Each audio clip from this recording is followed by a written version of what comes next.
for tuning in to today's episode of Inside Austin's Agenda. I'm your host, Grace Reader. Today I'm joined by the co-director of Vocal Texas, a group that has worked really hard over the past few years to work on homelessness and issues surrounding homelessness. Paulette Sultani, thank you so much for joining me today. I really appreciate it. Thank you so much for having us. So first and foremost, talk a little bit about what Vocal Texas is. Sure. Vocal Texas is a grassroots organization that builds power, organizes community members that are impacted by homelessness, the war on drugs, mass incarceration, and AIDS. And we've been around for a couple of years here in Austin, started organizing at the Texas Harm Reduction Alliance, and then spun off that project that we had to go on to continue doing more policy-focused work, advocacy, organizing work. I should also mention that we have sister organizations in Kentucky. We have Vocal Kentucky and Vocal New York, and we're kind of under this U.S. umbrella of Vocal U.S. So talk about, we talk to y'all's leaders all the time. They're folks with lived experience. Can you kind of talk about the model that you all have created? Sure. Our model is totally based on building with people that are directly impacted by those issues. So we meet people on the street. We go to some of the homeless shelters around town, the navigation centers. We go to Sunrise, Trinity Center, and our team does clipboard outreach. So we talk to people about what they're experiencing, talk to them about our organization and why they should become a member and come out to one of our monthly meetings. And then once a month, we host a meeting at the Trinity Center Gymnasium, and we average 60, 70, 80 people during that meeting, and we talk about some of the current events that are happening in Austin and how folks can plug in to try to actually change what's happening around the issues that they're impacted by.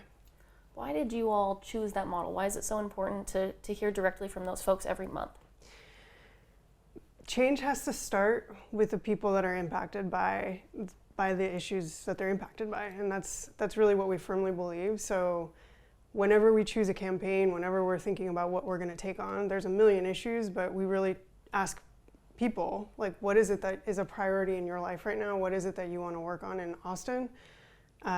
Sometimes it ends up being a laundry list of things, and we kind of have to shorten it based on our capacity. But we really believe that, again, people that are closest to the issues and the challenges that are facing our communities are the ones that should be prioritized, and their voices should be at the forefront.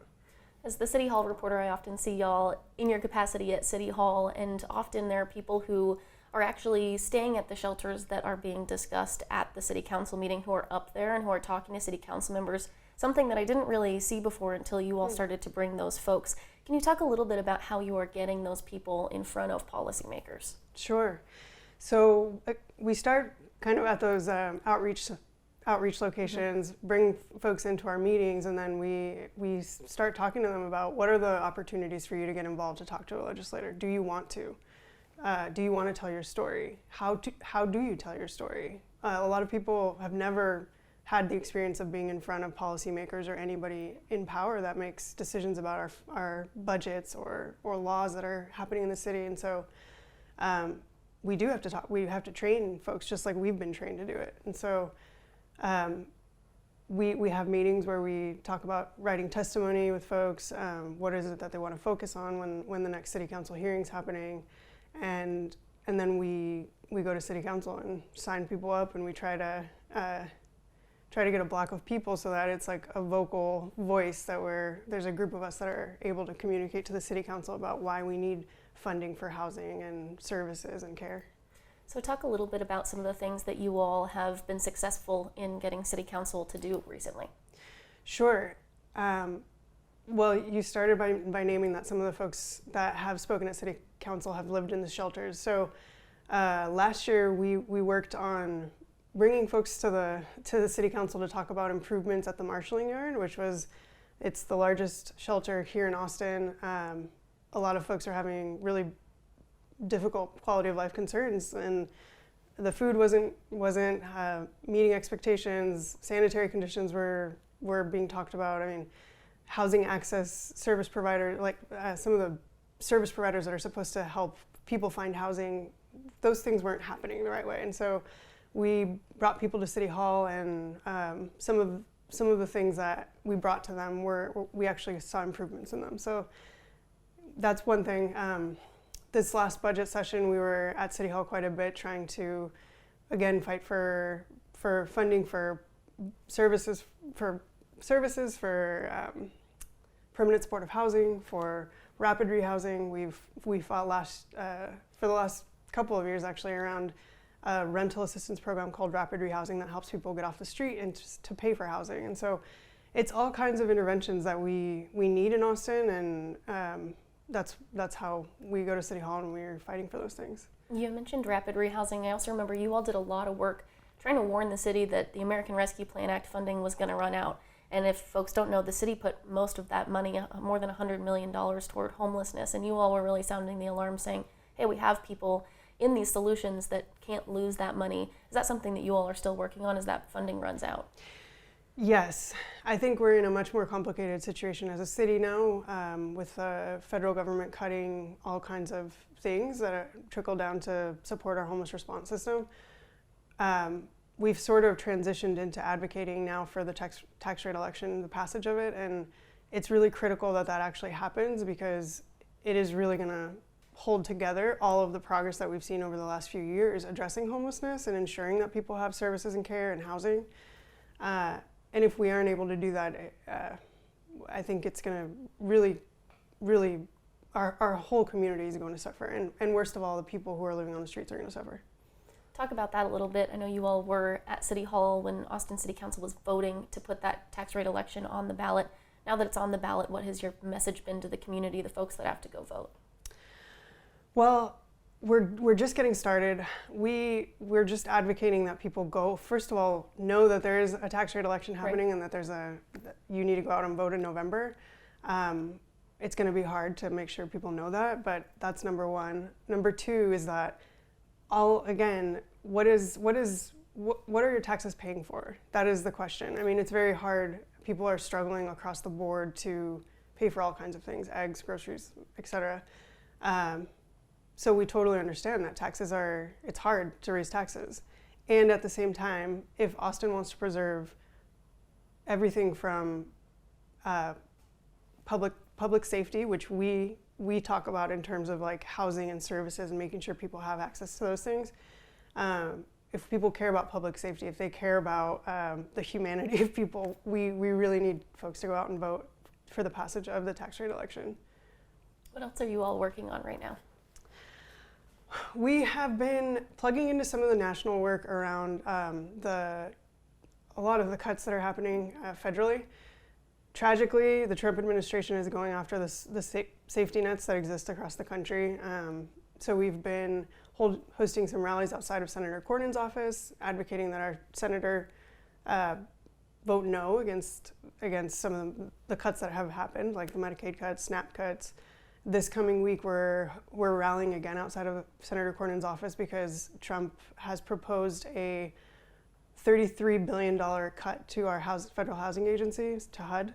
So I don't know how familiar people are with those cuts yet. I think there was a lot more movement and knowledge about the cuts that were happening around Medicaid and SNAP, but yeah, that is going to be so tragically awful if it goes through, and if any cuts go through around HUD, because that impacts all of the money that supports communities across the nation to solve homelessness, and this is a moment where homelessness continues to rise across every community. With those federal cuts happening and sort of kind of being the umbrella for the conversation around addressing homelessness, what are your leaders and your volunteers and your folks who are showing up to these meetings, what are they sort of feeling right now about the state of being supported? I think folks are feeling pretty threatened, and their existence is being threatened not just because of the cuts that are happening, but the rhetoric has changed. The Trump administration released an executive order that talks about criminalizing and institutionalizing people experiencing homelessness, trying to move away from housing first, which is kind of the proven policy that helps people get into housing, get into that, take the steps that are necessary to be healthy. So the Trump administration is attacking these proven policies, talking about criminalizing and institutionalizing people, and we're living in a state that has already taken so many steps to do that already. And so people are afraid of more police sweeps of their encampments. They're afraid of being put in jail. They're afraid of what could happen. We see some of the stuff that's already happening, and it's pretty frightening. You talked about that housing first model. For people who don't know what that is, explain what that means. Sure. Housing first is a housing model essentially that helps people. It means just house people first, and then you it's can. In the name. Yes, that's exactly what it means. Just house people first, and folks. It is proven folks are able to then transition to other parts of their life that they may want to turn their attention to, whether it's getting a job or seeking harm reduction services or treatment services for drug use.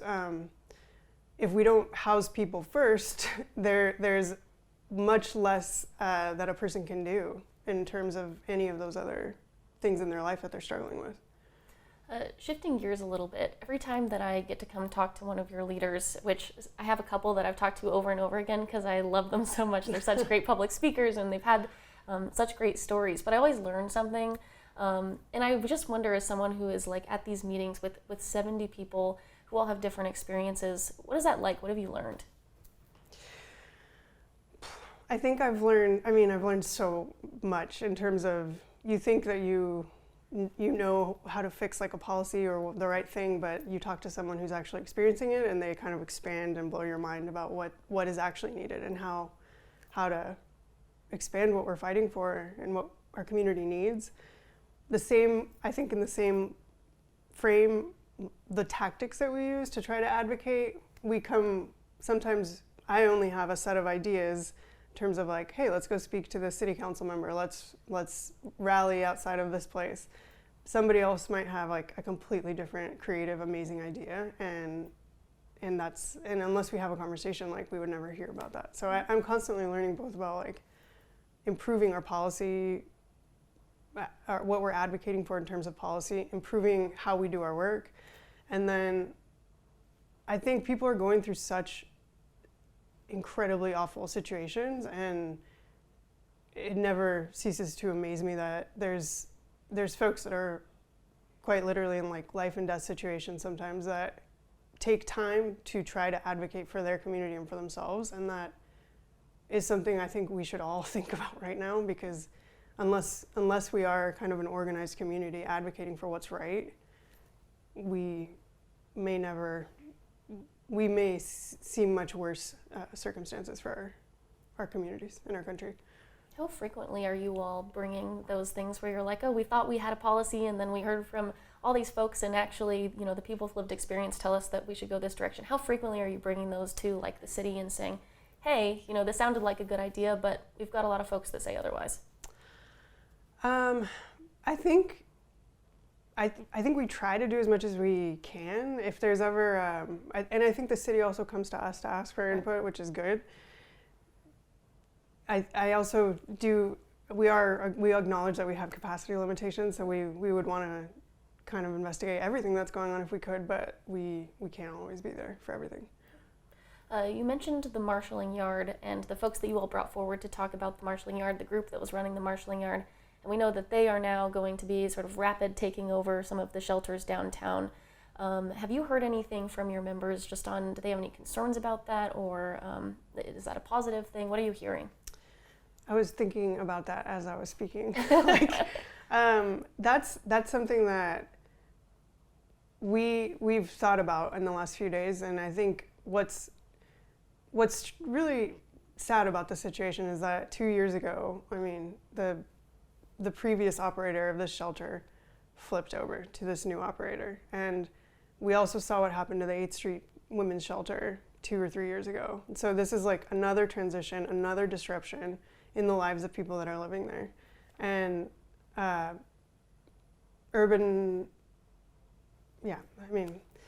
think we are thinking about it. I think we can't say that just because it was a data misrepresentation that it didn't actually impact people's lives, because what's about to happen is that the city is about to have Endeavors come in and train 150 people in the span of a month, which seems like a huge undertaking.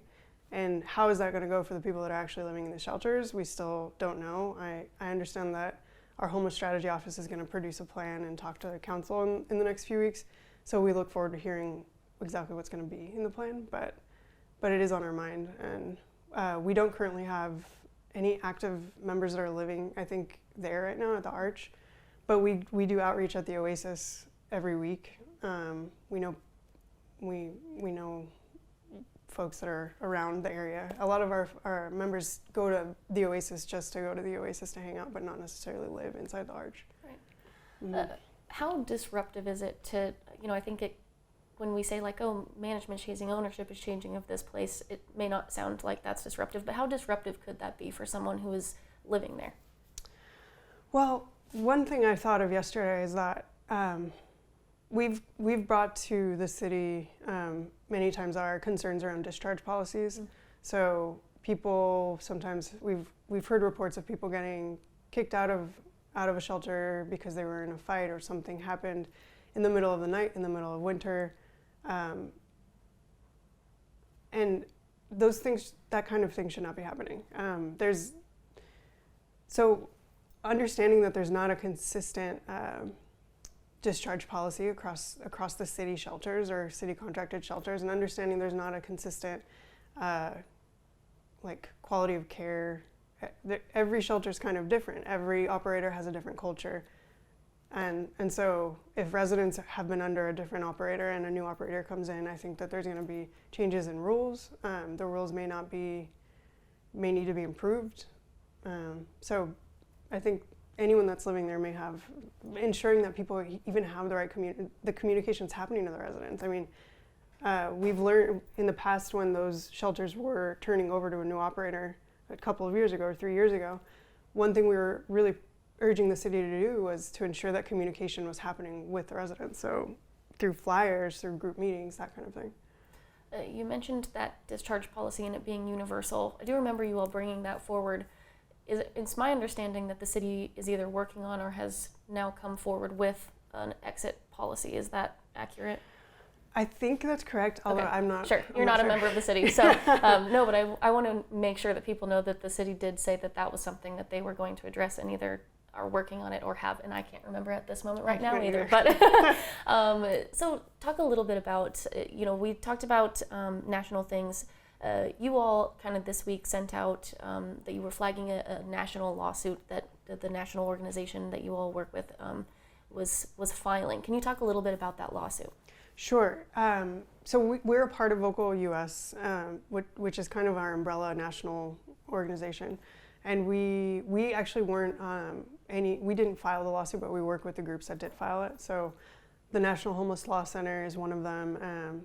The National Alliance to End Homelessness is another. And the lawsuit is against HUD because HUD has recently changed its requirements around funding that essentially to say that if a community is not in line with the politics of the Trump administration, or around whether it's like being a sanctuary city or